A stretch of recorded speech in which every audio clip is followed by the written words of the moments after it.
Hello friends, I am doctor Neha Yadav. आज हम aetiology of malnutrition के बारे में बात करेंगे। इसमें हमारी तीन चीज़ें होती है। एक होता है जेनेटिक, दूसरा होता है एपीजेनेटिक और तीसरा होता है एनवायरमेंटल। ठीक है, जेनेटिक क्या होता है? हमारी जेनेटिक कॉज क्या है? जेनेटिक की वजह से डीप बाइट हो जाता है, क्लास 2 डिव 1, क्लास 3 मालन्यूट्रिशन, ठीक है, क्लास 2 डिव 2 पैलेटली इम्पैक्टेड कैनाइन हो जाता है, और हमारी MIH हो जाता है, क्लेफ्ट लिप पैलेट हो जाता है, और जितने भी सिंड्रोम्स हैं सारे ऑटोसोमल डोमिनेंट वो हो जाते हैं। क्या क्या होता है? डीप बाइट होता है, class 3 molecular, class 2 div 2, MIH, all syndrome, autosomal dominant, हमारी पैलेटली इम्पैक्टेड कैनाइन, ठीक है, ये सारी हो जाता है, और MIH होता है। ठीक है, पैलेटली इम्पैक्टेड कैनाइन और हमारी MIH होता है। ठीक है, क्या होता है? पैलेटली इम्पैक्टेड कैनाइन और MIH।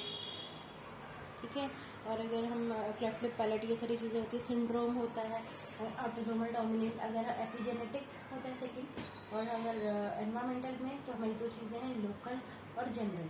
क्रेनियोफेशियल माइक्रोजोमिया को हम हेमीफेशियल माइक्रोजोमिया भी कहते हैं। इसमें क्या होता है?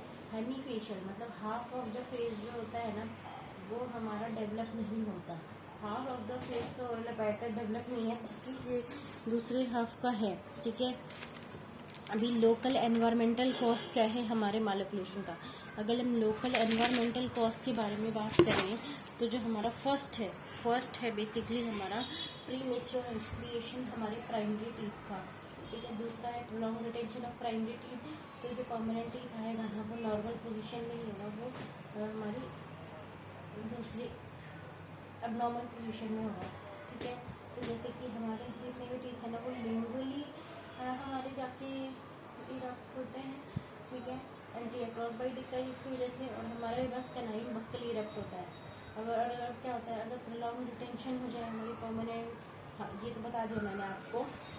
ठीक है, तो हमारा टिथ जो है, टूथ से साइज आर्चलेट डिस्क्रिपेंसी क्या था हमारे लोकल एनवायरमेंटल में? Premature extraction of primary, prolonged retention of the primary teeth, और एक टूथ साइज आर्चलेट डिस्क्रिपेंसी। क्या? Tooth size arch length discrepancy, tooth size arch length discrepancy.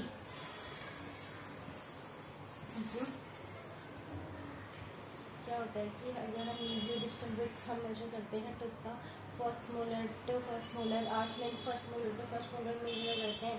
अगर मीडियो डिस्टल विड्थ जो होती है ये हमारी जो आर्च लेंथ के हिसाब से मीडियो डिस्टल विड्थ हमारी ज़्यादा है मान लीजिए, तो मालन्यूट्रिशन हो जाएगा, लास्ट टूथ हमारा इम्पैक्ट हो जाएगा, सेकेंड प्रीमोलर, बाकी सारे टूथ इम्पैक्टेड होंगे, कैनाइन इम्पैक्ट हो जाएगा, बक्कली बस जेनेटिक में कैनाइन पैलेटली इम्पैक्टेड होता है, बाकी केस में बक्कली। ठीक है, और ग्रोथ डिस्क्रिपेंसी की बात करें तो ग्रोथ डिस्क्रिपेंसी दो चीज़ों लड़ करता है, एक क्लास 2 क्लास 3 मालन्यूट्रिशन।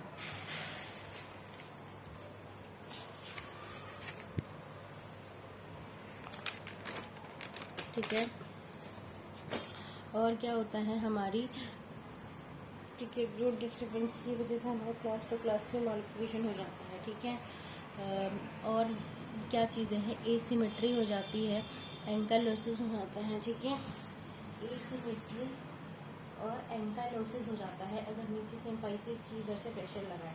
क्या होता है? एसिमेट्री और एंकालोसिस हो जाता है अगर नीचे से एम्फाइसिस की इधर से हम प्रेशर लगाएं तो। ठीक है, एम्फाइसिस की नीचे से प्रेशर लगाएं तो हमारी एसिमेट्री और एंकालोसिस हो जाता है। ठीक है, क्या है? एसिमेट्री और एंकालोसिस हो जाएगा अगर नीचे से हम प्रेशर लगाएं। ठीक है, ठीक है, अगर कंडाइल एक साइड का जो है वो फ्यूज करेगा तो एसिमेट्री हो जाएगी, और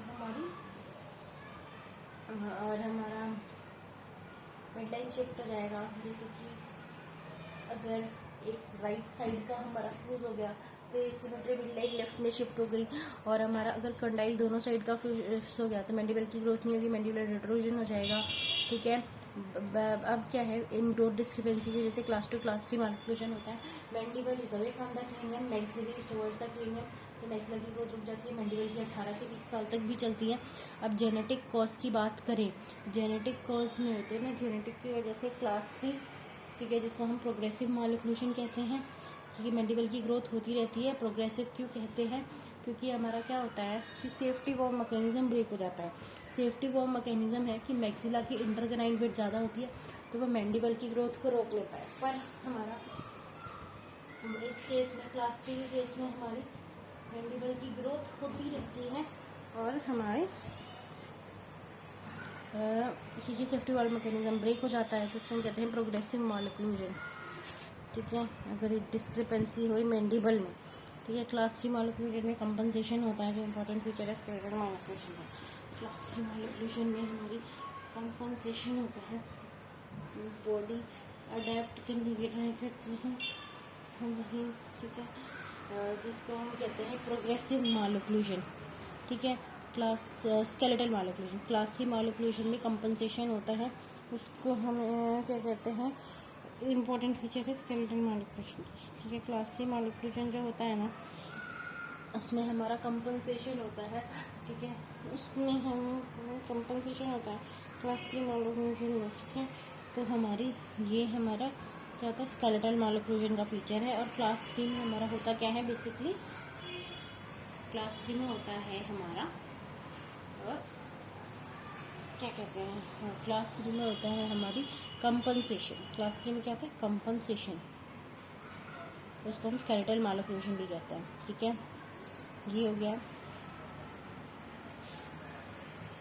ठीक है, तो मैंने आपको यहाँ तक बताया है। क्लास 3 था जेनेटिक में, दूसरा क्लास 2 ड्यूब 2 था, डीप बाइट था, पेल्टली इम्पैक्टेड कैनाइन था, और हमारा ट्रांसपोजिशन। ठीक है, तो क्लास 2 ड्यूब 2 का मोस्ट डैमेजिंग फीचर होता है हमारी सॉरी क्लास 3 का मोस्ट डैमेजिंग फीचर है रिड्यूस ओवर बाइट। क्यों? क्योंकि हमारा क्या होता है, मैक्सिला प्रोक्लाइंड होता है तो मैंडिबल की ग्रोथ रोक लेता है। ठीक है, तो अब क्या होगा, अगर ओवर बाइट होते हैं तो मैंडिबल की ग्रोथ रुक जाती है, बट अगर ओवर बाइट कम हो गई तो मैंडिबल की ग्रोथ नहीं रोक पाएगी। ठीक है, तो इसलिए मोस्ट डैमेजिंग फीचर है। क्लास 2 ड्यूब 2 का मोस्ट डैमेजिंग फीचर है हमारा डीप बाइट।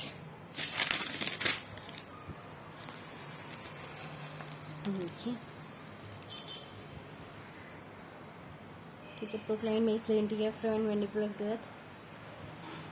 ठीक है, ठीक है, मोस्ट डैमेजिंग फीचर क्लास 2 ड्यूब 2 का होता है हमारा डीप बाइट। ठीक है, backward path of mandibular closure होता है। क्या होता है, backward path of mandibular closure. क्या होता है, हमारा मैक्सिला पीछे है, मैंडिबल आगे है, मैक्सिला पीछे है, मैंडिबल आगे है, जिसकी वजह से हमारा ग्रोथ अफेक्टेड होता है, जिसकी वजह से टोटल मैंडिबल हो जाता है। क्या होता है, हमारी मोस्ट डैमेजिंग फीचर जो होती है ना क्लास 2 ड्यूब 2 की, वो होती है हमारी डीप बाइट। ठीक है, मोस्ट डैमेजिंग फीचर जो है हमारे क्लास 2 ड्यूब 2 की वो है डीप बाइट। क्या होता है, मैक्सिला पीछे है तो हमारा वो मैंडिबल को ग्रो नहीं करने देगा, रिट्रूडेड मैंडिबल हो जाएगा। ठीक है, और ये है backward path of mandibular closure. ठीक है, तो ये होता क्या बेसिकली है क्या कि मोस्ट डैमेजिंग फीचर जो होता है ना क्लास 2 ड्यूब 2 का, ठीक है, वो है डीप बाइट। हमारा हम मैक्सिला जो होता है ना वो रिट्रूडेड होता है, वो मैंडिबल को आगे ग्रो नहीं करने देता। ठीक है, ये रिट्रूडेड मैंडिबल हो जाता है। ठीक है, ये खत्म हो गया।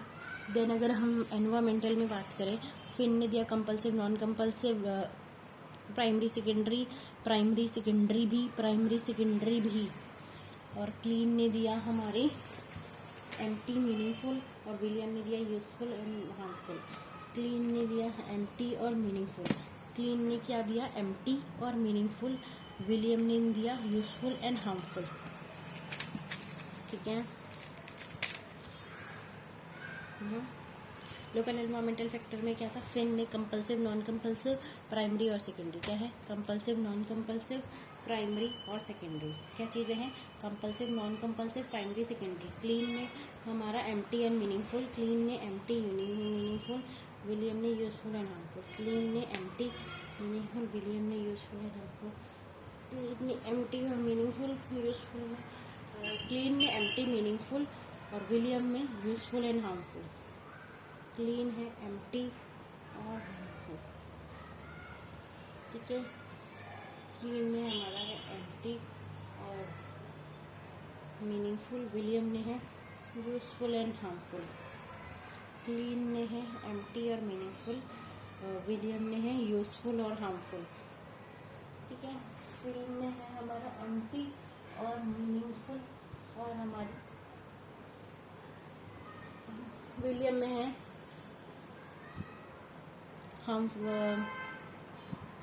Useful and harmful. क्लीन में है एम्प्टी और मीनिंगफुल। क्लीन में है हमारा एम्प्टी और मीनिंगफुल, ठीक है। क्लीन में है एम्प्टी और मीनिंगफुल, विलियम में यूजफुल हार्मफुल। क्लीन में है एम्प्टी और मीनिंगफुल, क्लीन में है एम्प्टी और मीनिंगफुल। क्लीन में है एम्प्टी और मीनिंगफुल। क्लीन में क्या दिया हैबिट को, एम्प्टी हैबिट और मीनिंगफुल, और विलियम ने दिया यूजफुल एंड हार्मफुल। क्लीन ने दिया एम्प्टी मीनिंगफुल, और विलियम ने दिया यूजफुल हार्मफुल।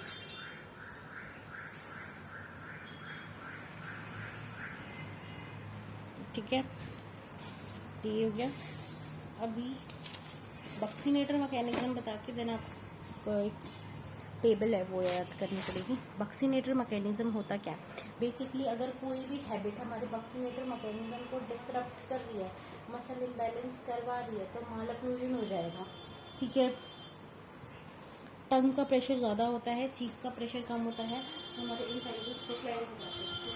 टंग का प्रेशर ज़्यादा है, चीक का प्रेशर कम है, तो इंसाइजेस प्रोक्लाइन हो जाते हैं, ठीक है। सिंपल सी बात है। टंग का प्रेशर क्यों ज़्यादा है और चीक का कम है, इसलिए प्रोक्लाइंड हो जाते हैं। और बक्सीनेटर चीक एरिया में बेसिकली इसका काम क्या है कि ये जो ओरोफेशियल रीजन में जितने भी मसल्स हैं उसको मेंटेन करके रखता है, बैलेंस क्रिएट करता है उसके बीच में, ठीक है। आगे हमारी लिप के फाइबर्स होते हैं, लिप मसल्स हैं, साइड में हमारी बक्सीनेटर है, पीछे सुपीरियर कंस्ट्रक्टर, ठीक है, ठीक है। टंग मिडल में है, लोअर पोस्चर, तो हमारी जो, ठीक है, तो हमारी बक्सीनेटर क्लिनिक, और हम तो हमारा नैरोइंग हो जाएगा, पर आज का वी शेप मैक्सिला हो जाएगा, क्रेनियल वॉल्ट, ठीक है। पोस्ट जो होती है ये न्यूट्रल नहीं होती, ठीक है, ठीक है, ठीक है। और ये हमारे इक्वल होते हैं, बैलेंस होते हैं, ठीक है। और हमारा क्या है कि हमारी और कोई भी हैबिट होएगी तो वो डिसरप्ट कर देगी बक्सीनेटर मैकेनिज्म को। टंग रेस्ट करता है अपर इंसाइजर के सिंगुलम पे, तो अगर टंग टाई हुआ या थंब प्लेस करेंगे तो हमारे बक्सीनेटर डिसरप्ट हो जाएगा, मैक्सिलर टीथ आगे चला जाएगा। आर्टिफिशियल टीथ जो होता है ना, उसमें क्या होता है, हमारी जो इम्बैलेंस होती है हमारी फोर्स की, ठीक है, सॉरी बैलेंस होता है आर्टिफिशियल के केस में। हमारे नॉर्मल डेंटिशन में फोर्सेस हमारा बैलेंस नहीं होती, इक्वल नहीं होती फोर्स, बैलेंस तो होती है, सॉरी, ये दोनों अलग अलग टर्म है। आर्टिफिशियल टीथ में बाहर की फोर्स और अंदर की फोर्स इक्वल नहीं होती, बट नॉर्मल डेंटिशन में बाहर की फोर्स अंदर की फोर्स इक्वल। ये सॉरी मैंने आपको एक गलत लाइन बता दी है, ठीक है। क्या होता है, आर्टिफिशियल टीथ में जो बाहर की और अंदर की फोर्स होती है इक्वल होती है, और नेचुरल डेंटिशन में ये बाहर की और अंदर की फोर्स इक्वल नहीं होती। क्या होता है बक्सीनेटर मैकेनिज्म, आपको बताऊं तो कोई भी हैबिट अगर डिसरप्ट कर रही है बक्सीनेटर मैकेनिज्म को, तो हमारा माल ओक्लूजन हो जाता है, ठीक है, ठीक है। टंग प्रेशर ज़्यादा है, चीक प्रेशर कम है, तो क्या होगा, अपर इंसाइजर्स प्रोक्लाइंड हो जाएगा, ठीक है। बक्सीनेटर चीक एरिया में लाई करती है, ठीक है, बैलेंस क्रिएट करती है ओरोफेशियल रीजन में, ठीक है, ये बैलेंस करता है ओरोफेशियल रीजन का। आगे लिप की मसल्स है, साइड में बक्सीनेटर है, पीछे सुपीरियर कंस्ट्रक्टर, ये सारी मसल्स बैलेंस्ड होती हैं, ठीक है। आउटसाइड टीथ बहुत सारी मसल्स से सराउंडेड है। टंग लोअर पोस्चर ऑक्यूपाई करता है, तो नैरो क्रेनियल वॉल्ट, अपर आर्च नैरो हो जाती है। बैलेंस होना चाहिए आउटसाइड और इनसाइड फोर्स के बीच में, ठीक है। ये न्यूट्रल नहीं होते, ये इक्वल होते हैं और बैलेंस्ड होते हैं, ठीक है। कोई हैबिट आएगी तो डिसरप्ट हो जाएगा हमारा ये मैकेनिज्म। टंग हमारा रेस्ट करता है अपर इंसाइजर्स की सिंगुलम पे, ठीक है, टंग रेस्ट करता है अपर इंसाइजर्स की सिंगुलम पे, ठीक है। अगर हमारी ये टंग पे हम थंब प्लेस करेंगे या टंग टाइम तो बक्सीनेटर मैकेनिज्म डिसरप्ट हो जाएगा, अपर इंसाइजर प्रोक्लाइन कर जाएंगे, माल ओक्लूजन हो जाएगा। आर्टिफिशियल डेंटिशन में आउटसाइड और इनसाइड को बैलेंस नहीं होता है, इक्वल नहीं होता है। सॉरी, नेचुरल डेंटिशन में आउटसाइड इनसाइड फोर्स इक्वल नहीं होता है, बट आर्टिफिशियल डेंटिशन में आउटसाइड इनसाइड फोर्स पूरी तरह इक्वल होता है।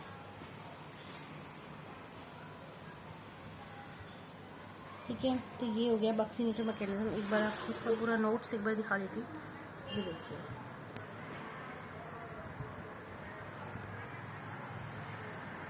देखिए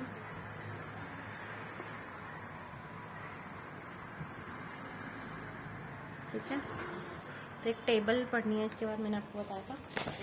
चलिए फर्स्ट पेज पे करते हैं। ठीक है, अब कुछ एम्ब्रियोलॉजिकल क्रेनियोफेशियल डेवलपमेंट है, वो पढ़नी है। क्या है? एम्ब्रियोलॉजिकल क्रेनियोफेशियल डेवलपमेंट है, वो पढ़ना है। तो क्या है एम्ब्रियोलॉजिकल क्रेनियोफेशियल डेवलपमेंट के बारे में? ठीक है, एम्ब्रियोलॉजी, जब बच्चा पैदा होता है तो कुछ डेवलपमेंट होती है, तो कुछ स्टेज पे हमारे कुछ डिसऑर्डर्स होते हैं, वो पढ़ना है। ठीक है, क्या होता है जब जर्म लेयर फॉर्मेशन होती है या स्ट्रक्चर्स का इनिशियली अगर बन रहा है स्ट्रक्चर, तो हमारा क्या होता है, फीटल अल्कोहल सिंड्रोम हो जाता है। अगर इसमें प्रॉब्लम हुआ तो हमारा फीटल अल्कोहल सिंड्रोम होगा। स्ट्रक्चर्स का, तो इसमें प्रॉब्लम हुआ तो हमारी फीटल अल्कोहल सिंड्रोम हो जाएगा। ठीक है, और जब न्यूरल ट्यूब फॉर्मेशन होती है उसमें प्रॉब्लम आया तो एनेंसेफेली हो जाएगा। न्यूरल ट्यूब फॉर्मेशन होती है तो उसमें प्रॉब्लम है तो एनेंसेफेली हो जाएगा। ठीक है, ठीक है, ओरिजिन, माइग्रेशन या इंटरेक्शन, अगर सेल का ओरिजिन जब हो रहा है, माइग्रेशन या इंटरेक्शन, इस टाइम पे कोई प्रॉब्लम आई तो क्रेनियोफेशियल माइक्रोजोमिया हो जाएगा। ठीक है, हेमीफेशियल माइक्रोजोमिया, मैंडिबुलर फेशियल डिस्टोसिस हो जाएगा, जिसे कहते हैं ट्रैकर्स कॉलिन सिंड्रोम। ठीक है, mandibular facial dysostosis, Treacher Collins syndrome, limb abnormality हो जाएगी। ठीक है, और जब हमारा ऑर्गन सिस्टम फॉर्म हो रहा होता है तो उस टाइम प्रॉब्लम हुई तो क्लेफ्ट लिप पैलेट हो जाएगा। ठीक है, फेशियल क्लेफ्ट हो जाएगा। प्राइमरी पैलेट या सेकेंडरी पैलेट जब बन रहा है तो प्रॉब्लम हुआ तो क्लेफ्ट पैलेट हो जाएगा। जब हमारे टिश्यूज़ की फाइनल डिफ्रेंसिएशन हो रही है तब कोई प्रॉब्लम हुई तो एकोंड्रोप्लेजिया और सिनोस्टोसिस सिंड्रोम हो जाएगा। सिनोस्टोसिस सिंड्रोम में क्राउजन और एपर्ट सिंड्रोम है। ठीक है, तो क्या है, अगर हम स्टेजेस पढ़ें क्रेनियोफेशियल डेवलपमेंट की, तो इसमें सबसे पहली होती है कि जब हमारा जर्म लेयर बन रहा होता है या हमारी इनिशियल ऑर्गेनाइजेशन होता है स्ट्रक्चर्स। क्या होता है जब हमारा जर्म लेयर बन रहा है या हमारी जो स्ट्रक्चर्स हैं उसका इनिशियल ऑर्गेनाइजेशन हो रहा है तो क्या होगा? ठीक है, अगर जर्म लेयर बन रहा है और हमारी ऑर्गेनाइजेशन ऑफ स्ट्रक्चर्स हैं उसका इनिशियल ऑर्गेनाइजेशन हो रहा है तो हमारी सिंड्रोम होएगा अल्कोहलिक लीवर सिंड्रोम। ठीक है, जब न्यूरल ट्यूब बन रहा है तब कोई प्रॉब्लम हुआ तो हमारा एनेंसेफेली हो जाएगा। और जब हमारा ओरिजिन, माइग्रेशन या इंटरेक्शन हो रहा है सेल पॉपुलेशन का तो क्रेनियोफेशियल माइक्रोजोमिया हो जाएगा और ट्रैकर्स कॉलिन सिंड्रोम हो जाएगा और लिम्ब एबनॉर्मेलिटी हो जाएगी। ठीक है, और जब हमारी ऑर्गन सिस्टम फॉर्म हो रहा होता है तब cleft lip palate facial cleft हो जाता है। जब प्राइमरी सेकेंडरी पैलेट स्टेज पे तो क्लेफ्ट पैलेट हो जाता है। जब फाइनल डिफ्रेंसिएशन ऑफ टिश्यू हो रहा है ना तो हमारा एकोंड्रोप्लेजिया हो जाएगा और सिनोस्टोसिस सिंड्रोम हो जाएगा। सिनोस्टोसिस सिंड्रोम, क्राउजन और एपर्ट सिंड्रोम।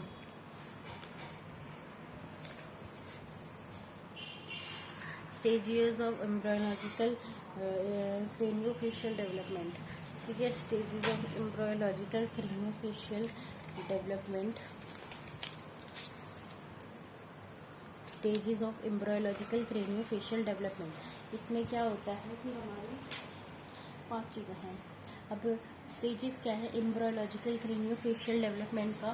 फर्स्ट होता है जब हमारा जर्म लेयर या हमारी इनिशियल ऑर्गेनाइजेशन ऑफ हमारे टिश्यू हो रही है तो कोई प्रॉब्लम हुआ तो हमारा हो जाएगा आफ्टर अगर कोई प्रॉब्लम हुआ जर्म लेयर बनाते टाइम या initial organisation of tissue form होते टाइम तो हमारा हो जाएगा जिसे हम कहते हैं फीटल एल्कोहलिक सिंड्रोम। अगर न्यूरल ट्यूब बन रही है तब हमारा कोई प्रॉब्लम हुआ तो एनेंसेफेली हो जाएगा। और अगर हमारा ओरिजिन माइग्रेशन या इंटरेक्शन हो रहा है सेल पॉपुलेशन का तब कोई प्रॉब्लम हुआ तो हमारा क्या हो जाएगा, ओरिजिन माइग्रेशन या इंटरेक्शन रिलेटेड का तो क्या होगा हमारा, अगर हमारा ओरिजिन माइग्रेशन या इंटरेक्शन हुआ सेल पॉपुलेशन का तब हमारा क्या होगा, ठीक है। अगर ओरिजिन माइग्रेशन इंटरेक्शन हुआ सेल का तब हमारा हो जाएगा एनेंसेफेली। अगर हमारा ऑर्गन सिस्टम बन रहा है तब कुछ होगा नहीं, अगर सॉरी अगर ऑर्गन ओरिजिन माइग्रेशन या इंटरेक्शन हो रहा है सेल पॉपुलेशन का तो 3 चीज़ें होगी। एक तो mandible facial dysostosis Treacher Collins syndrome और हमारी क्रेनियोफेशियल माइक्रोजोमिया, ये देखिए, और लिम्ब एबनॉर्मेलिटी। अगर यही आपकी ऑर्गन सिस्टम के टाइम पे हो रहा है तो वही हो जाएगा क्लेफ्ट लिप पैलेट, ठीक है, फेशियल क्लेफ्ट। और प्राइमरी पैलेट सेकेंडरी पैलेट के टाइम पे तो क्लेफ्ट पैलेट हो जाएगा। अगर फाइनल डिफ्रेंसिएशन ऑफ टिश्यू हो रहा है तो हमारी 2 चीज़ें होगी, एकॉन्ड्रोप्लेजिया सिनोस्टोसिस सिंड्रोम, क्राउजन सिंड्रोम और एपर्ट सिंड्रोम, ठीक है। तो है क्या बेसिकली, जब हमारी जर्म लेयर बन रही है या इनिशियल ऑर्गेनाइजेशन हो रही है स्ट्रक्चर्स की, ठीक है, जब हमारी जर्म लेयर बन रही है या इनिशियल ऑर्गेनाइजेशन हो रही है स्ट्रक्चर्स की तो क्या होता है, ठीक है, हमारा जर्म लेयर बन रहा है और इनिशियल ऑर्गेनाइजेशन हो रहा है स्ट्रक्चर्स का तो हमारा क्या होगा, तो हमारा हो जाएगा इनिशियली फीटल एल्कोहलिक सिंड्रोम, ठीक है। और जब हमारा न्यूरल ट्यूब बन रहा है तब हमारी प्रॉब्लम हुई तो एनेंसेफेली। और अगर हमारी ओरिजिन हमारी माइग्रेशन या इंटरेक्शन ऑफ सेल पॉपुलेशन के टाइम पे कोई प्रॉब्लम आ रही है तो हमारा हो जाएगा, तो हमारा क्या होगा, हमारी होगी बेसिकली 3 चीज़ें, एक Treacher Collins syndrome, mandible facial dysostosis, एक कॉन्ड्रोप्लेजिया क्रेनियोफेशियल माइक्रोजोमिया और लिम्ब एबनॉर्मेलिटी। अगर फॉर्मेशन ऑफ ऑर्गन सिस्टम के टाइम पे हुआ तो क्लेफ्ट लिप पैलेट या facial cleft, primary palate secondary palate बनने के टाइम पे कोई प्रॉब्लम हुआ तो क्लेफ्ट पैलेट, और फाइनल डिफ्रेंसिएशन ऑफ टिश्यू के टाइम पे प्रॉब्लम हुआ तो हमारी 2 चीज़ होगी कि कंट्रोप्लेजिया है, सिनोस्टोसिस सिंड्रोम, क्राउजन और एपर्ट सिंड्रोम, ठीक है। तो बेसिकली कुछ चीज़ें हैं वो हमारी है क्या, फर्स्ट है हमारी जब हमारा जर्म लेयर बन रहा है या इनिशियल ऑर्गेनाइजेशन हो रही है हमारे स्ट्रक्चर्स की तो उस चीज़ को हम क्या कहते हैं, ठीक है। तो जब हमारा जर्म लेयर बन रहा है इनिशियल ऑर्गेनाइजेशन हो रहा है स्ट्रक्चर्स का तो उससे प्रॉब्लम आई तो फीटल एल्कोहल सिंड्रोम होएगा, ठीक है। और अगर हमारी दूसरी चीज़ जिसे हम कहते हैं न्यूरल ट्यूब फॉर्मेशन के टाइम पे कोई प्रॉब्लम आए तो हमारा इस चीज़ को हम कहते हैं, हमारी न्यूरल ट्यूब फॉर्मेशन के टाइम पे कोई प्रॉब्लम हुई तो उस चीज़ को हम कहेंगे एनेंसेफेली। और अगर हमारी ओरिजिन फॉर्मेशन या इंटरेक्शन ऑफ सेल पॉपुलेशन के टाइम पे कोई प्रॉब्लम हुई तो हमारा ट्रैकर्स कॉलिन सिंड्रोम, मैंडिबुलोफेशियल डिस्टोसिस और हमारा लिम्ब एबनॉर्मेलिटीज़ और हमारी एक और है हेमीफेशियल माइक्रोजोमिया क्या stage 3 origin formation interaction of cell population में hemifacial microsomia, formation of organ system में cleft lip palate, secondary palate और प्राइमरी पैलेट में तो cleft palate, final differentiation of tissue में achondroplasia, synostosis syndrome, Crouzon syndrome और Apert syndrome, ठीक है। ये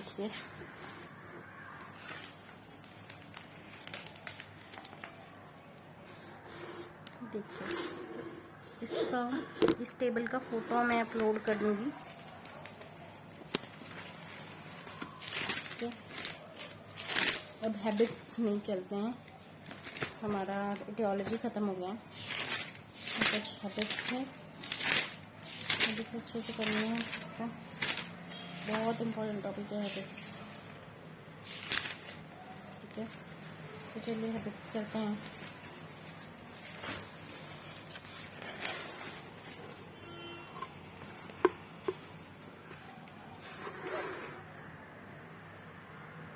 ठीक है, क्या होता है, थम सकिंग हम पढ़ रहे हैं, तो थम सकिंग बेसिकली नॉर्मल कब तक होता है, थम सकिंग बेसिकली 4 साल की उम्र तक नॉर्मल होता है।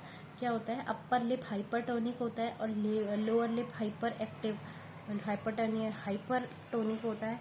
हाइपर एक्टिव मेंटलिस एक्टिविटी होती है हमारी थम सकिंग में। 50% प्री स्कूल चिल्ड्रन जो होता है ना, वो हमारा थम सकिंग शो करते हैं। क्या होता है, जो 50% स्कूल गोइंग चिल्ड्रन है वो हमारी थम सकिंग को शो करते हैं। कौन कौन शो करता है थम सकिंग को, जो 50% स्कूल गोइंग चिल्ड्रन है वो, ठीक है। 50% स्कूल गोइंग चिल्ड्रन हमारी शो करते हैं हमारे थम सकिंग, प्री स्कूल वाले। ओवरऑल अब इसमें कुछ थ्योरीज भी हैं हमारी, ठीक है, वो आपको पढ़नी है। एक काम करते हैं, पहले इस पूरा मैं आपको स्टार्टिंग से एक बार ओवरव्यू दे देती हूँ, ऐसे आपको क्लियर समझ नहीं आएगा, क्योंकि इसमें कुछ इम्पोर्टेंट चीज़ें हैं, बट उसके पहले आपको बेसिक्स जानना है, वो ज़रूरी है।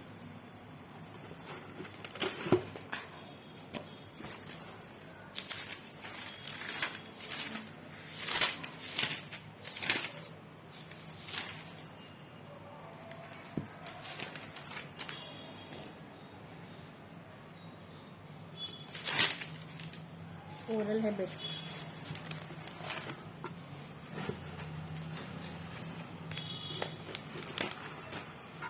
ओरल हैबिट्स है क्या बेसिकली,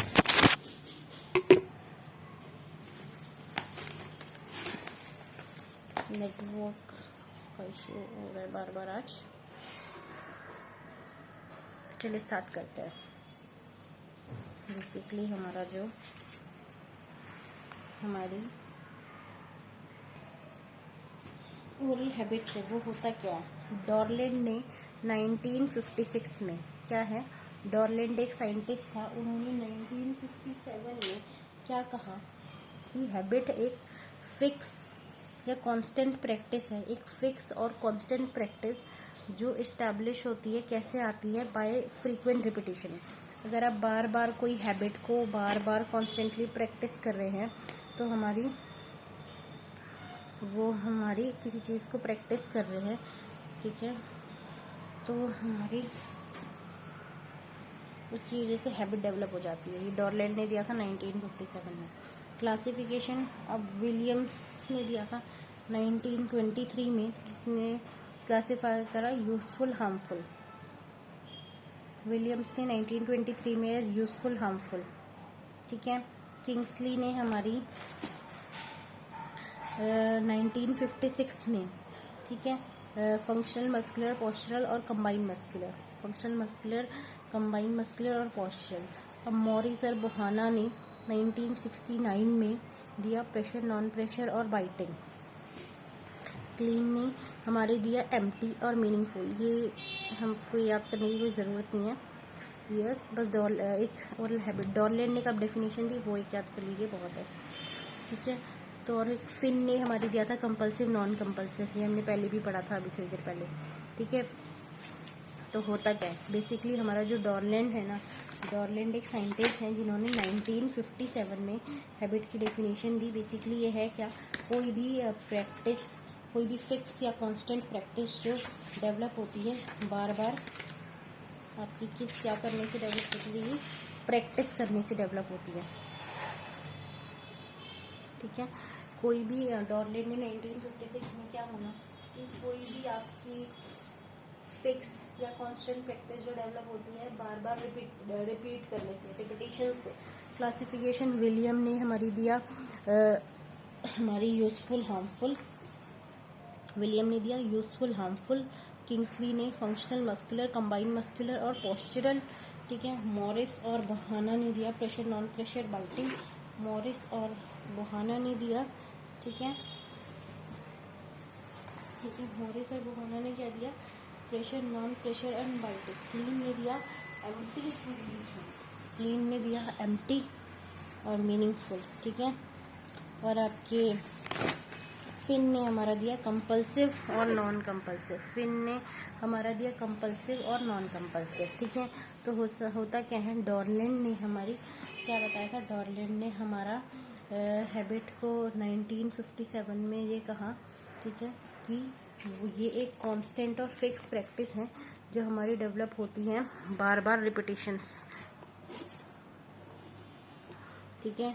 और ओरल हैबिट जो होती है ना वो हमारी 1957 में सॉरी डॉर्लिन ने ये बोला कि ये एक कोई फिक्स्ड या कांस्टेंट प्रैक्टिस है, ये बार बार रिपीटिशंस करने से आ जाती है। क्लासिफिकेशन विलियम ने दिया यूजफुल हार्मफुल, ठीक है। किंग्सली ने मस्कुलर, कंबाइंड मस्कुलर, फंक्शनल और हमारी पोस्चरल। मॉरिस और बोहाना ने pressure non pressure biting, Morris Bohannan ने pressure non pressure biting. Clean empty meaningful, clean क्या होता है, एम्प्टी मीनिंगफुल। फिन होता है कंपल्सिव नॉन कंपल्सिव, ठीक है। ओरल हैबिट होता क्या है, बेसिकली ओरल हैबिट जो होती है ना वो हमारे 1957 में डॉर्लैंड एक साइंटिस्ट थे जिन्होंने क्या किया, हमारी 1957 में डॉर्लैंड एक साइंटिस्ट थे, उन्होंने हमारा, ठीक है, 1957 में डॉर्लैंड ने बोला कि ओरल हैबिट बेसिकली क्या है, ये एक फिक्स और कांस्टेंट प्रैक्टिस है जो डेवलप होती है बार बार रिपीटिशंस करने से। क्लासिफिकेशन की अगर हम बात करें, ठीक है, ठीक है,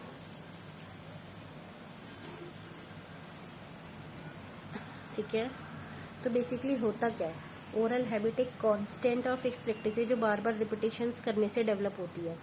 और अब क्लासिफिकेशन बात करें तो विलियम ने दिया यूजफुल हार्मफुल, फिन ने दिया कंपल्सिव नॉन कंपल्सिव, एक प्राइमरी सेकेंडरी भी दिया था। किंग्सली ने दिया हमारी फंक्शनल मस्कुलर पोस्चरल और हमारी कंबाइंड मस्कुलर। क्या दिया किंग्सली ने, functional muscular postural combined muscular. क्या दिया, functional muscular postural combined muscular.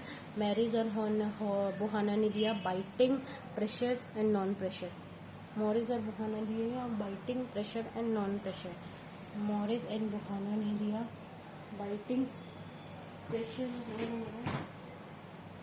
ठीक है, बाइटिंग, प्रेशर, नॉन प्रेशर, ठीक है। देन उसके बाद क्लीन ने दिया हमारी एम्प्टी और मीनिंगफुल, क्लीन ने दिया हमारा एम्प्टी और मीनिंगफुल, क्लीन ने दिया हमारे एम्प्टी और मीनिंगफुल। देन इसके बाद क्या है, किंग्सली ने क्या दिया था, किंग्सली ने दिया था भाई बेसिकली हमारी चार चीज़ें। हमारी सबसे पहला है हमारा muscular, combined muscular, postural and functional, ठीक है। देन उसके बाद हमारी मॉरिस एंड बोहाना ने दिया pressure non pressure biting. Clean ने दिया एम्प्टी और मीनिंगफुल, क्लीन ने दिया एम्प्टी मीनिंगफुल। और हमारे फिन ने दिया हमारी कंपल्सिव नॉन कंपल्सिव और प्राइमरी सेकेंडरी। तो फिर से एक बार क्लासिफिकेशन कर लेते हैं। विलियम ने हमारा दिया था हमारी यूजफुल हार्मफुल, ठीक है, ये देखिए यूजफुल हार्मफुल। किंग्सली ने हमारा दिया था पोस्चरल कंबाइन और हमारी muscular, combined muscular, functional. Morris Bohannan ने दिया प्रेशर नॉन प्रेशर और हमारी मॉरिस बोहाना ने दिया प्रेशर नॉन प्रेशर और हमारी बाइटिंग। क्या है, प्रेशर नॉन प्रेशर और बाइटिंग, प्रेशर नॉन प्रेशर और बाइटिंग, ओके। क्या दिया, प्रेशर नॉन प्रेशर और बाइटिंग। क्लीन ने हमारी एम्प्टी और मीनिंगफुल और फिन ने हमारा दिया हमारी कंपल्सिव नॉन कंपल्सिव और हमारी प्राइमरी सेकेंडरी। अब हमारी क्लासिफिकेशन होगी, डेफिनेशन भी होगी जो कि डॉर्लिन ने 1957 में दिया था। अब 4 कंपोनेंट जो बेसिकली टेट्राड बनाते हैं हैबिट का। अब हैबिट 4 चीज़ों से बनी होती है तो वो टेट्राड बनाते हैं, ठीक है। ये हमारी इन्फ्लुएंस करते हैं, ये हैबिट इन्फ्लुएंस करती है कि कितनी डिफॉर्मिटी होगी, ठीक है, कितनी अमाउंट ऑफ डिफॉर्मिटी होगी, कम होगी ज़्यादा होगी। ये है फ्रीक्वेंसी, कितनी नंबर ऑफ टाइम, कितनी बारी हैबिट परफॉर्म की गई, ड्यूरेशन, कितने अमाउंट ऑफ टाइम, कितना टाइम लगा करने में, इंटेंसिटी, जितना ज़्यादा फोर्स होगा उतना ज़्यादा डिफॉर्मेशन होगा।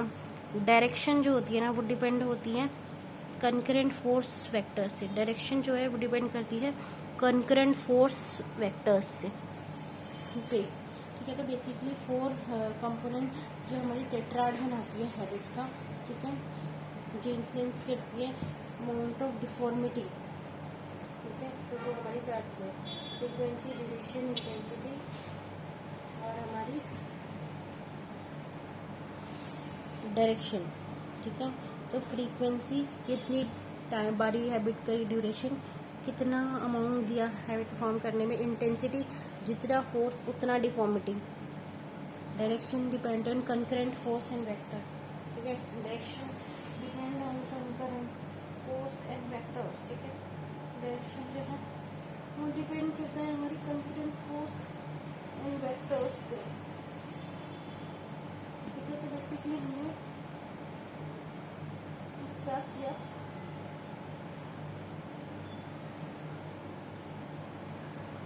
ठीक है।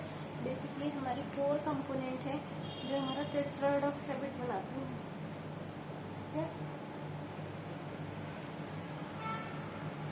हमारा क्या होता है कि 4 कंपोनेंट है जो हमारी बेसिकली वो बनाती हैं, हमारे हैबिट को बनाती हैं, ठीक है। 4 हैबिट्स जो हमारी मतलब कोई भी हैबिट जो हमारी 4 चीज़ों से बनती है तो वो टेट्राड बनाती है। तो वो है क्या, सबसे पहली है फ्रीक्वेंसी, कितनी बारी की गई है हैबिट, ड्यूरेशन कितने टाइम तक की गई है, इंटेंसिटी की क्या है कि जितना ज़्यादा फोर्स उतना ज़्यादा डिफॉर्मेशन, और डायरेक्शन जो है वो डिपेंड करती है कॉन्करेंट फोर्स एंड वेक्टर्स में। Direction depend on concurrent force and vectors, ठीक है। डायरेक्शन डिपेंड किस पे करती है, वो डिपेंड करती है हमारी कॉन्करेंट फोर्स पे और हमारी वेक्टर्स पे, ठीक है। डायरेक्शन डिपेंड किससे करती है, कॉन्करेंट फोर्स पे और हमारे वेक्टर्स पे, ठीक है।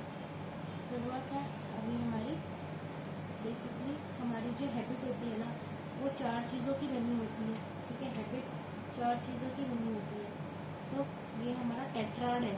सबसे पहली होती है इसमें हमारी फ्रीक्वेंसी, कितनी बार हैबिट परफॉर्म करी गई, देन उसके बाद ड्यूरेशन कितने टाइम के लिए परफॉर्म करेगी, देन इंटेंसिटी जो हमारी कि जो जितना ज़्यादा फोर्स उतना ज़्यादा डिफॉर्मिटी, देन उसके बाद हमारे किस डायरेक्शन जो है वो डिपेंड करती है कॉन्करेंट फोर्स वेक्टर पे, डायरेक्शन डिपेंड करती है जो होती है कॉन्करेंट फोर्स पे और वेक्टर्स, ठीक है। Direction depend on concurrent force and vector, force and vectors, ठीक है। तो बेसिकली होता क्या है कि 4 फैक्टर्स हैं, कंपोनेंट हैं जो बेसिकली हमारी बनाती हैं हमारे हैबिट्स को। तो ये है बेसिकली टेट्राड। 4 हमारे फैक्टर्स हैं जो हमारे बनाती हैं हैबिट को, ये है हमारा टेट्राड। और वो 4 फैक्टर्स कौन से हैं जो टेट्राड बनाती हैं हैबिट को बनाती हैं, वो सबसे पहला है हमारी फ्रीक्वेंसी, ठीक है, कि कितनी बारी की गई परफॉर्म करी गई है हैबिट, और ड्यूरेशन कितने टाइम में परफॉर्म करी गई है, देन इंटेंसिटी कि जितना ज़्यादा आपका फोर्स उतना ही ज़्यादा डिफॉर्मिटी, डायरेक्शन में क्या आता है कि जितना ज़्यादा हमारी होगी, जितना ज़्यादा हमारा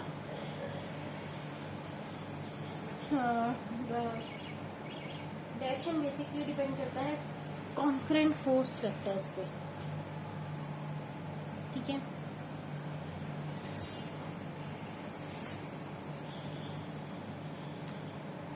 अब थम्स अगेन की बात करें तो गैलिन एक साइंटिस्ट थे, उन्होंने क्या कहा कि थम या 1 और मोर फिंगर्स को आप वेरिंग डेप्थ तक डालते हो, ये है थम्स अगेन। गैलिन ने क्या कहा, आप थम को या 1 और फिंगर्स को आप माउथ में डालते हो तो ये है थम्स अगेन। एटियोलॉजी फ्रूडियन थ्योरी है, सबसे पहली एटियोलॉजी फ्रूडियन थ्योरी है, ये हमारी सिगमंड फ्रूड ने दी थी, ठीक है। इसमें ये कहता है कि हैबिट डेवलप होती है साइकोसेक्सुअल ड्राइव से, ठीक है।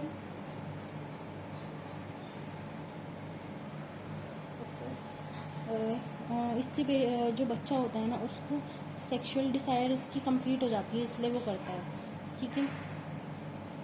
ओरो इरोटिक स्टिमुलेशन होता है। क्या होता है? ओरो इरोटिक स्टिमुलेशन, ठीक है। Prevention of habit will result in severity in diversifying to other habit. इसको हम प्रिवेंट करेंगे तो पेशेंट दूसरी हैबिट्स अपना लेगा।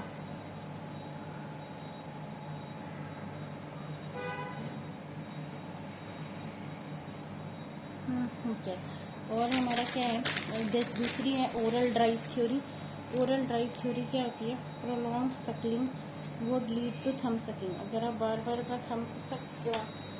बार बार प्रोलॉन्ग सकलिंग मतलब मिल्क सकलिंग करता है अगर बेबी, तो उसको थम सकिंग की भी हैबिट पड़ जाती है ज़्यादा, अगर वो मिल्क सकलिंग पड़ता है तो। Prolongation of nursing strengthen the oral drive, हम सेटिस्फाई दिस, ठीक है। अब अपनी ये इसको सेटिस्फाई करने के लिए पेशेंट था जो है बच्चा वो थम सकिंग करने लग जाता है। अब बेंजामिन्स रूटिंग रिफ्लेक्स क्या होता है कि जो होती है हमारी सकिंग होती है ना, वो डिराइव होती है रूटिंग और पेरेंट प्लेसिंग रिफ्लेक्स इन रिफ्लेक्स। क्या होता है? बेंजामिन रूटिंग रिफ्लेक्स क्या होता है कि सकिंग होती है वो अराइज होती है रूटिंग और प्लेसिंग रिफ्लेक्स से, ठीक है। ये रूटिंग और प्लेसिंग रिफ्लेक्स से अराइज होती है सकिंग इन ऑल इन्फेंट्स, ठीक है। ठीक है, ये एक मूवमेंट है हमारी इन्फेंट हेड की टुवर्ड्स ऑब्जेक्ट, ठीक है। ये बेसिकली सकिंग बेसिकली अराइज कैसे होती है? रूटिंग और प्लेसिंग रिफ्लेक्स से। ये मूवमेंट है इन्फेंट हेड की, ठीक है, ऑब्जेक्ट की तरफ। अगर चीक पे हाथ रखोगे ना आप तो उधर उधर को टच करने की तरफ भागेगा, तो वो ऑब्जेक्ट मदर्स का ब्रेस्ट है तो बेबी उसकी तरफ आकर्षित है तो उसकी तरफ वो उसका रूटिंग रिफ्लेक्स जाता है, ठीक है। ये डिसअपियर हो जाता है 7-8 मंथ ऑफ एज तक, ये नॉर्मली डिसअपियर हो जाती है ये Benjamin routing reflex. Parent love deprivation, अगर पेरेंट्स का प्रॉपर लव नहीं है, साइकोलॉजिकल एस्पेक्ट, तो बच्चे को हमारा थम सकिंग की हैबिट लग जाता है, ठीक है। अब फेजेस ऑफ डेवलपमेंट की बात करें तो फेज़ 1 3 साल तक ये नॉर्मल है। फेज़ 2 अगर 3 से 6 साल तक है तो बेसिकली ये एनजाइटी की वजह से हो रहा है, एनजाइटी की वजह से और लेस टाइम फ्रॉम पेरेंट्स, ठीक है। एनजाइटी और अगर प्रॉपर टाइम नहीं मिल रहा है उसको पेरेंट्स से तब हो जाता है, ठीक है। फेज़ 3 हमारा जो होता है ना, हमारा है 5 और बियॉन्ड। फेज़ 3 क्या होता है हमारी बेसिकली है तो 5 या 6 से आगे ये इंट्रैक्टेबल सकिंग है, मतलब इसमें फिर हमें साइकेट्रिस्ट की हेल्प लेनी चाहिए। तो क्लासिफिकेशन है अल्फा बीटा गामा, कुक ने दिया था क्लासिफिकेशन। क्लिनिकल है, इट में भी normal abnormal. Diagnosis parent ask for कैसे करेंगे? फीडिंग हैबिट्स के बारे में पूछे, उसकी पेरेंटल केयर के बारे में पूछें, चेक करो बच्चे की फिंगर्स चेक करो, ठीक है, ठीक है। प्रेजेंस ऑफ क्लीन नेल्स और केयरलेस ऑफ फिंगर को चेक करो कि हमारे नेल्स क्लीन है या हमारा जो फिंगर है पेशेंट का वो क्लीन है कि नहीं, ठीक है। और क्या है, हमारी जो थंब है ना वो डिश पैन हो जाते हैं,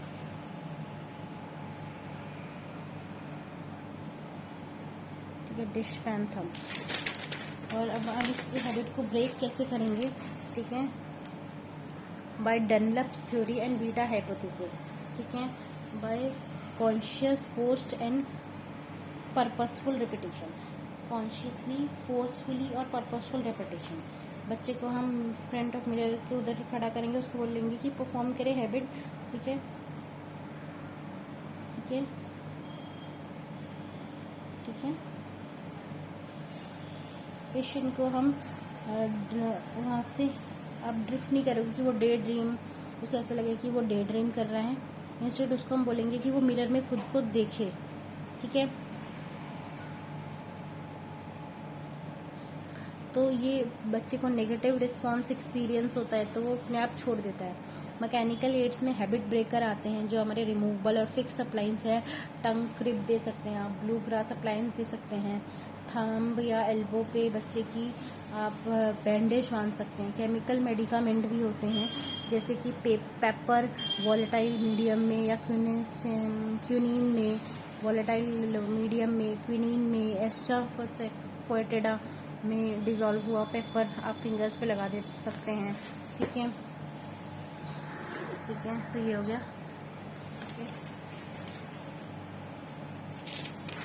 ठीक है, तो पहले इतना एक बार फिर से हम रिवाइज मार लेते हैं, रिवाइज कर लेते हैं, आगे हम करेंगे। ओरल हैबिट होता क्या है बेसिकली, अभी हमने पढ़ा था कि एक साइंटिस्ट है हमारे, कौन थे, डॉर्लैंड में 1957 में ये कहा कि अगर आप बार बार फिक्स या कॉन्स्टेंट रिपीटेशन करोगे किसी भी हैबिट का, ठीक है, तो वो हमारी कांस्टेंट चीज़ करोगे कोई फिक्स, तो हैबिट बन जाता है।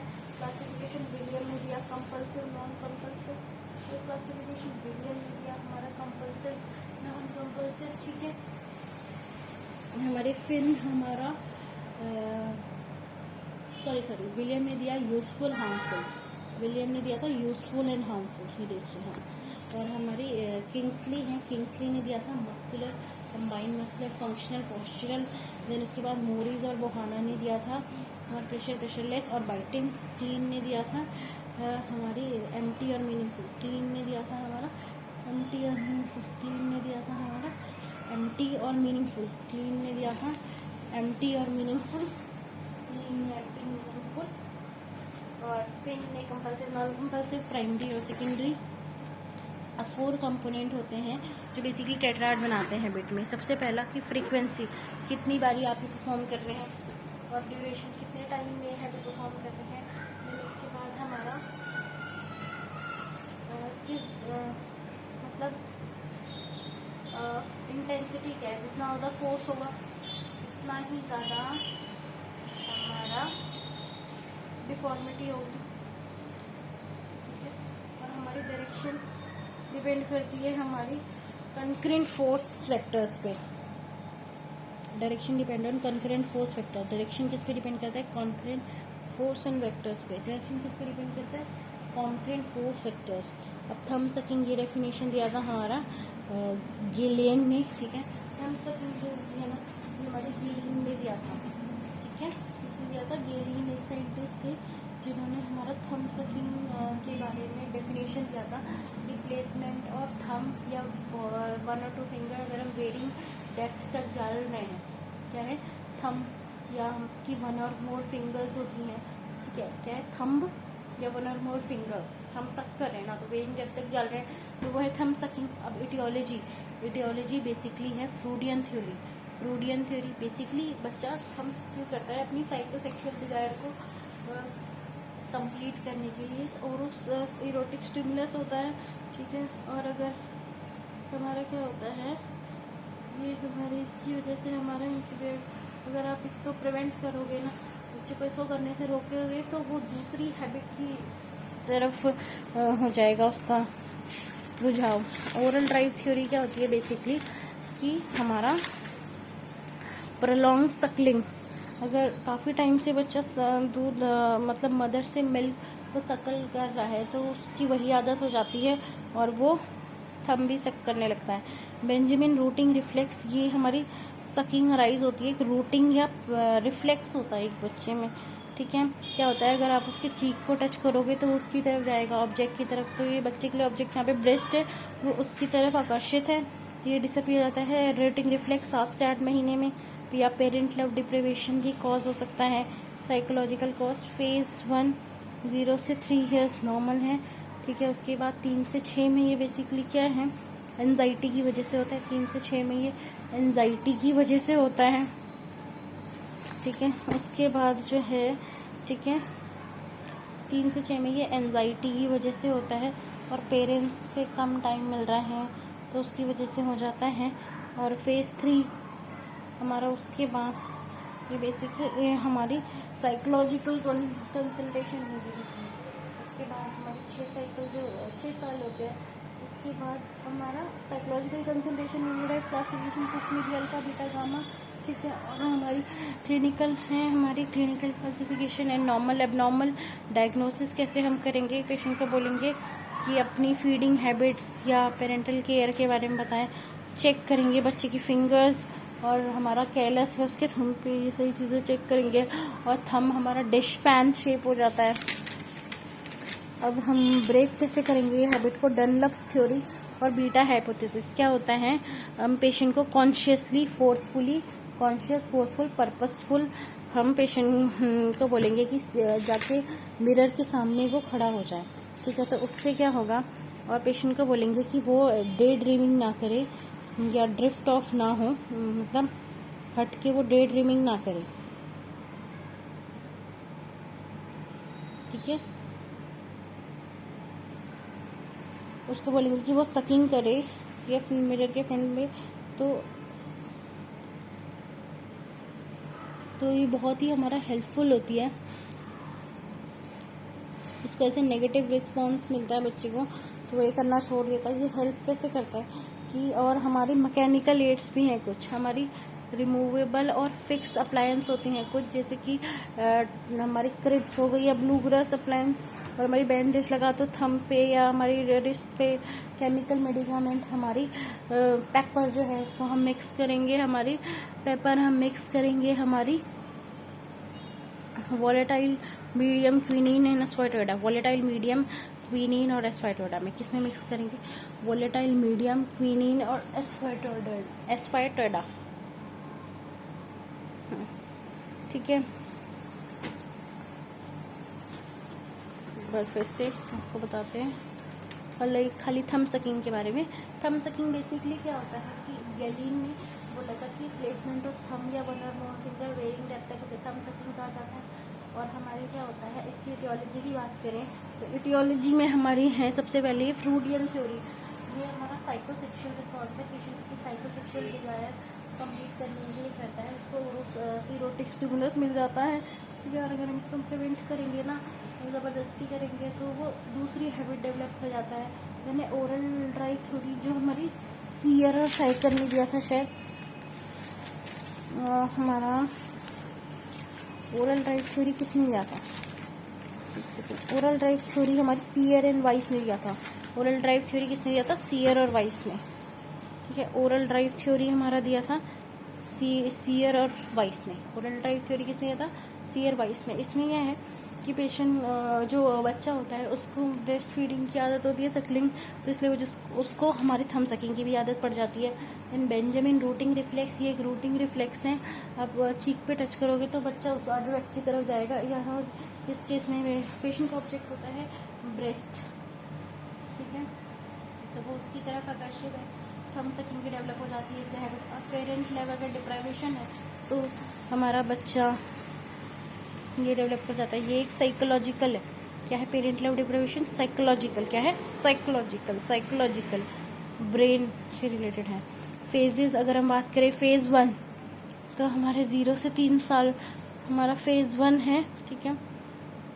नॉर्मल होता है, ये 3 साल तक नॉर्मल होता है, ठीक है। 0 से 3 ईयर्स तक हमारा ये नॉर्मल होता है, ठीक है। फेज 2 3 से 6 जो होता है ना, उसमें ये बेसिकली एंजाइटी की वजह से होता है, ठीक है। हमारी फेज 2 में 3 से 6 हमारी एंजाइटी की वजह से होता है।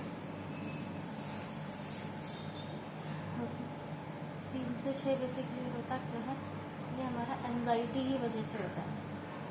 क्यों हो रहा है? एंजाइटी की वजह से, ठीक है, ठीक है। और हमारी एंजाइटी वगैरह,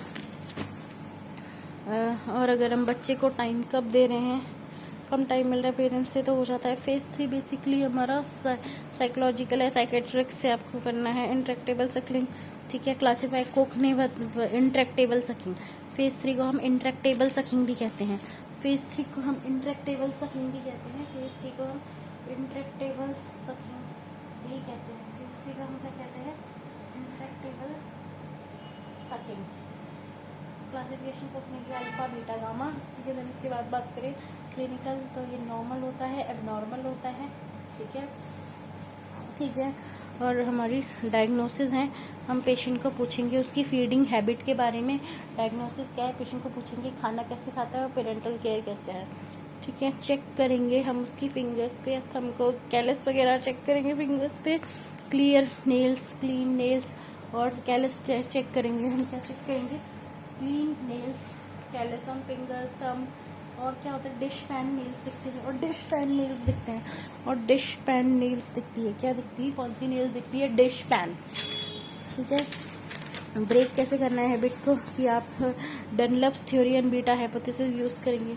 ब्रेक कैसे करना है इसको, हम डनलप्स थ्योरी और हमारा बीटा हाइपोथेसिस यूज़ करेंगे।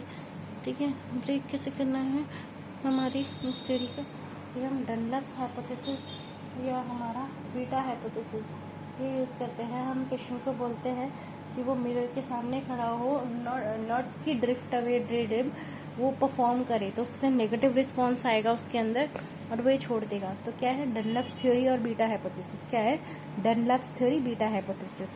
और ब्रेक के और हमारे कुछ मैकेनिकल हैं, जैसे ortho removal, fixed orthodontic cribs, ठीक है, या हमारा ब्लू ग्रास अप्लायंस। ठीक है। टंग क्रिब या ब्लू ग्रास अप्लायंस, टंग क्रिब या ब्लू ग्रास अप्लायंस, टंग क्रिब और ब्लू ग्रास अप्लायंस।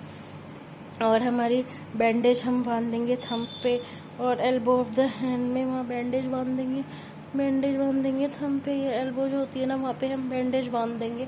ठीक है। बैंडेज बांध देंगे हम थंब पे या हमारी हमारी एल्बो पे।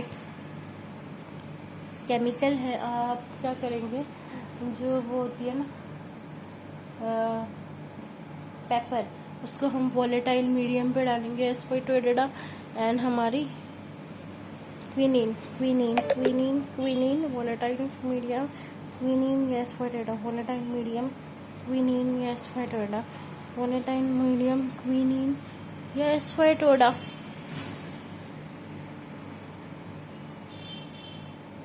ठीक है। ये हो गया, तो ये हमारा भी कंप्लीट हो गया ये 2 चीज़ें। अब हम टंग थ्रस्टिंग की बारे में बात करेंगे।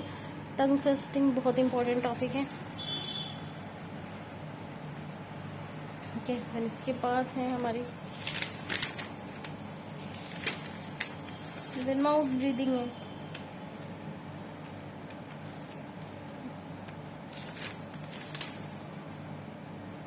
ठीक है। तो अगर हम टंग थ्रस्टिंग की बात करते हैं, तो टंग थ्रस्टिंग की डेफिनेशन दी थी, किसने दी थी, वो थंब सकिंग अभी हमने पढ़ा, वो दी किसने दी थी, गैलीन ने।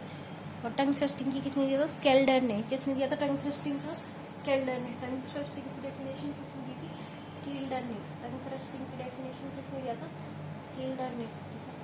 टंग थ्रस्टिंग की डेफिनेशन किसने दिया था, स्केल्डर। टंग थ्रस्टिंग जो है उसकी डेफिनेशन वो दी थी स्केल्डर। टंग थ्रस्टिंग है उसके हमारी टंग थ्रस्टिंग जो है उसकी डेफिनेशन हमारी दी किसने थी, स्केल्डर। टंग थ्रस्टिंग की डेफिनेशन हमारी दी हमारी स्केल्डर ने। टंग थ्रस्टिंग की डेफिनेशन हमारी दी थी हमारी स्केल्डर ने। टंग थ्रस्टिंग की डेफिनेशन दिया था हमें स्केल्डर ने।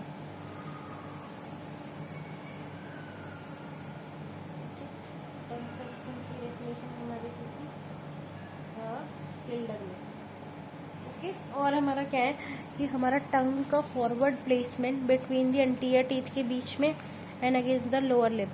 कहाँ पे प्लेसमेंट टंग का, between the anterior teeth and lower lip during सलोइंग।